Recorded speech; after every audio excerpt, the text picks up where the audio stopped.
Selamat pagi semuanya, salam sejahtera untuk kita semua.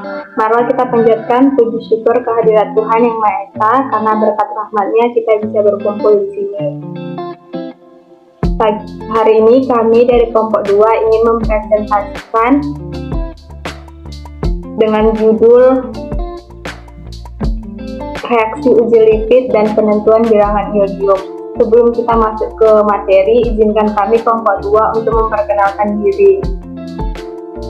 Yang pertama ada saya selaku moderator, Elizabeth Silaban, Franciscus Hoptua Malau, Christian Angelica Marbun, Ramanda Fatwa, Thomas Sinaga, dan Safira Sugiri. Di sini pokok pembahasan yang akan kami bahas yang pertama yaitu uji kelarutan lipid, yang kedua bilangan iodium. Di sini kami akan membahas yaitu apa itu lipid.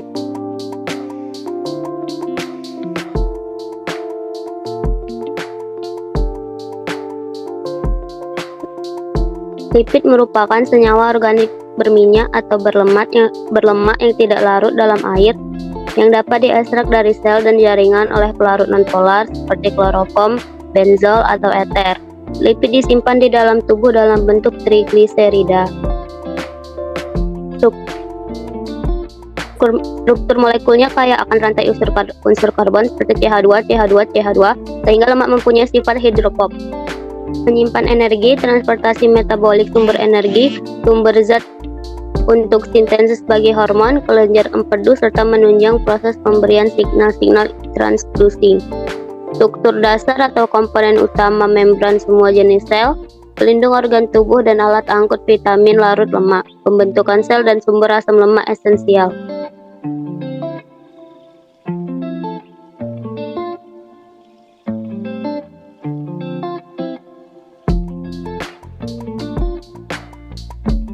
Menurut Bloor, lipid dapat diklasifikasikan sebagai berikut, yaitu ada lipid sederhana dan lipid majemuk atau kompleks. Lipid sederhana yaitu lemak netral atau monogliserida, digliserida, dan trigliserida. Yang kedua ada ester asam. Ester asam lemak dengan alkohol berberat molekul tinggi. Lipid majemuk atau kompleks yaitu ada fosfolipid, A2 menghasilkan asam lemak ditambah alkohol, ditambah fosfat, ditambah senyawa nitrogen. Yang kedua ada glikolipid, yaitu glikolipid ditambah H2O menghasilkan asam lemak, karbohidrat, dan gligosin.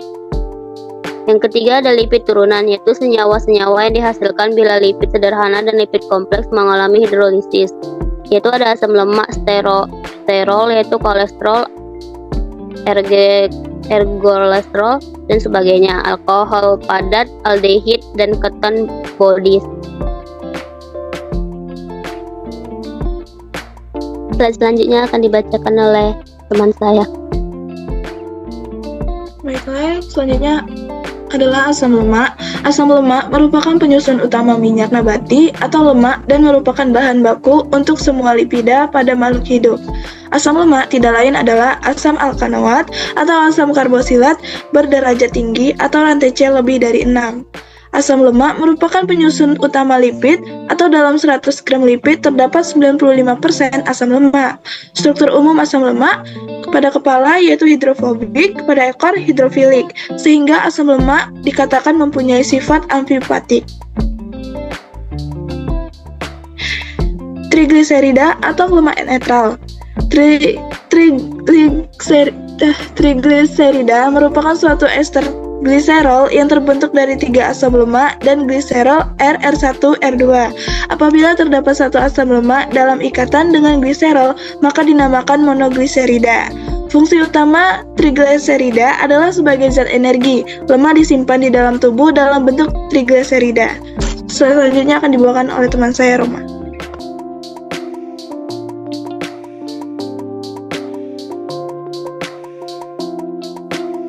Selanjutnya itu fosfolipid. Fosfolipid merupakan golongan senyawa lipid dan merupakan bagian dari membran sel makhluk hidup bersama dengan protein, glikolipid, dan gliserol.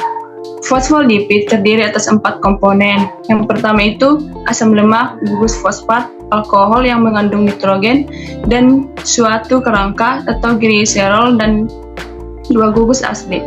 Kelompok molekul polar diperlihatkan dengan warna merah.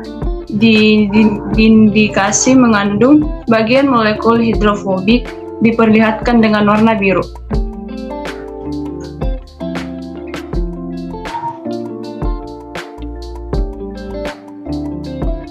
Jenis uji pada lipid. Tujuannya itu mengetahui sifat yang terdapat pada lipid, kelarutan, kepolaran, kejenuhan lipid, dan ketinggian lipid. Analisis lipid mempunyai 2 metode. Yang pertama itu analisis kualitatif, dan yang kedua itu analisis kuantitatif. Slide selanjutnya saya serahkan kepada teman saya, Christine Angelika Margaret.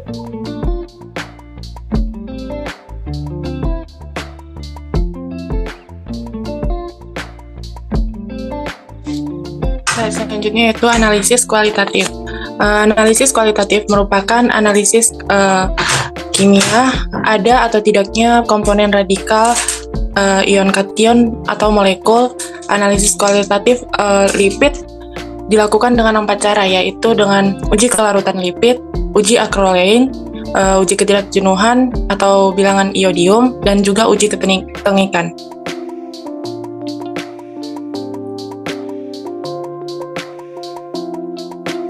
Uji kelarutan lipid. Adapun tujuan dari uji kelarutan lipid yaitu untuk pengujian kepolaran lipid. Parameternya yaitu lipid bersifat polar, larut dalam air dan alkohol. Lipid bersifat nonpolar, larut dalam kloroform dan eter.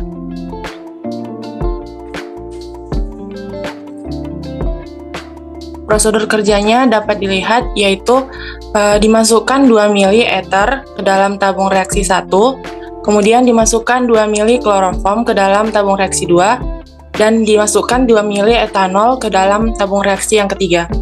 Ditambahkan sedikit sampel ke dalam masing-masing tabung reaksi, kemudian dikocok dan diperhatikan kelarutannya.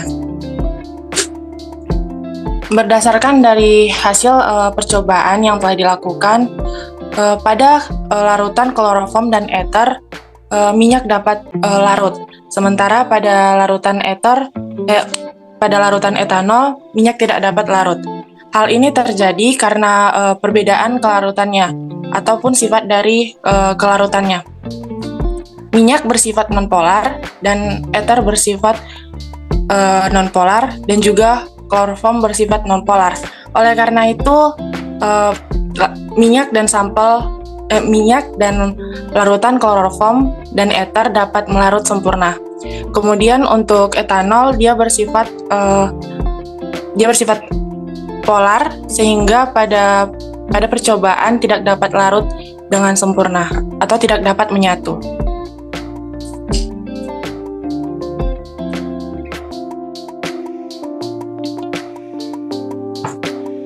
Baiklah, yang selanjutnya ada penentuan bilangan iodium. Tujuan dari penentuan bilangan iodium ini, kita mengetahui ketidakjenuhan suatu lipid. Nah, kami menggunakan beberapa parameter. Yang pertama, untuk menentukan lipid itu jenuh, berarti bilangan iodiumnya rendah. Kemudian, kalau lipid itu tidak jenuh, bilangan iodium yang akan kita miliki tinggi.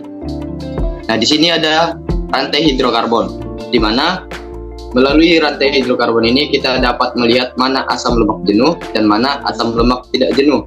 Asam lemak jenuh ini dia memiliki sedikit ikatan rangkap. Seperti yang kita lihat, dia hanya memiliki ikatan tunggal. Sedangkan asam lemak tidak jenuh memiliki banyak ikatan rangkap yang kita lihat pada slide berikut. Nah, adapun prosedur kerja yang perlu kita perhatikan dalam penentuan bilangan iodium ini. Yang pertama, kita masukkan dulu sebanyak 0,25 gram sampel dan 10 ml kloroform, lalu dikocok hingga larut.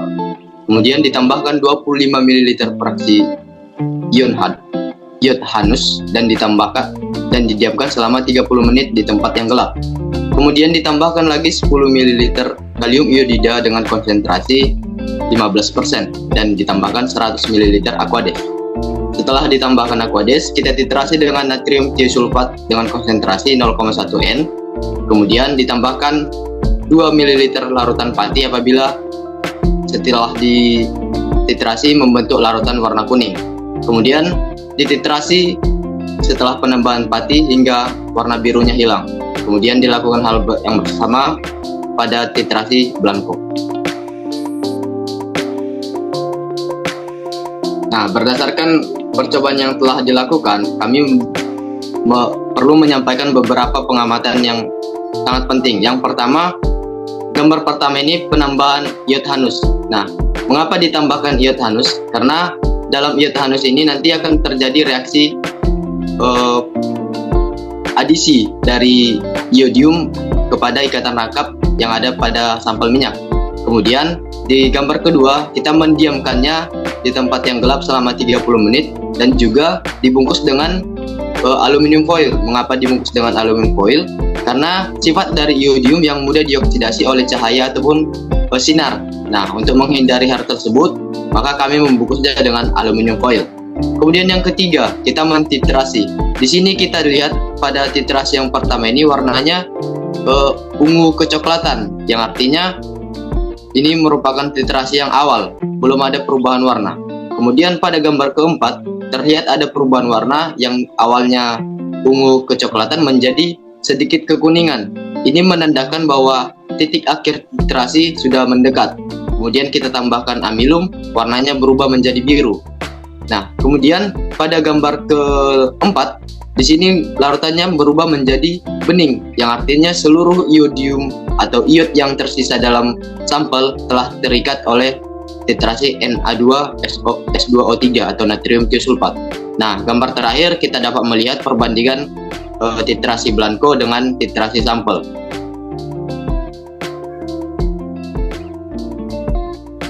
Berdasarkan perlakuan yang tadi, pengamat, kita dapat menyimpulkan bahwa angka iod merupakan banyaknya gram iod yang dapat diabsorpsi oleh 100 gram lipid.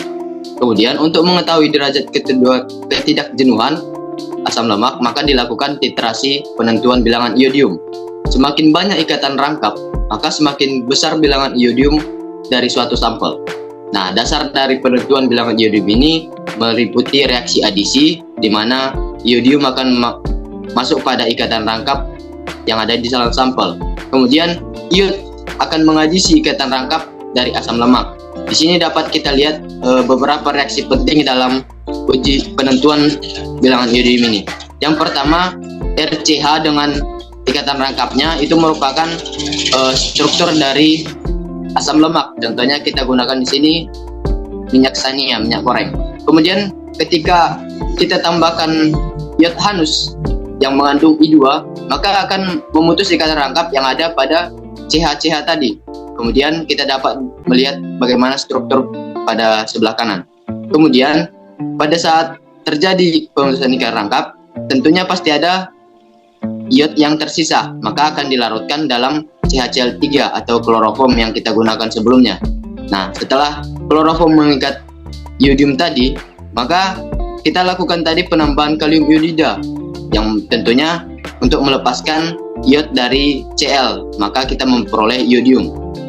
Nah, iodium tadi yang tersisa akan kita titrasi dengan natrium tiosulfat. Tujuannya untuk mengetahui berapa bilangan iod yang ada pada sampel kita. Reaksinya dapat kita lihat bahwasanya akan terbentuk nanti natrium iodida dengan natrium Na2S4O6.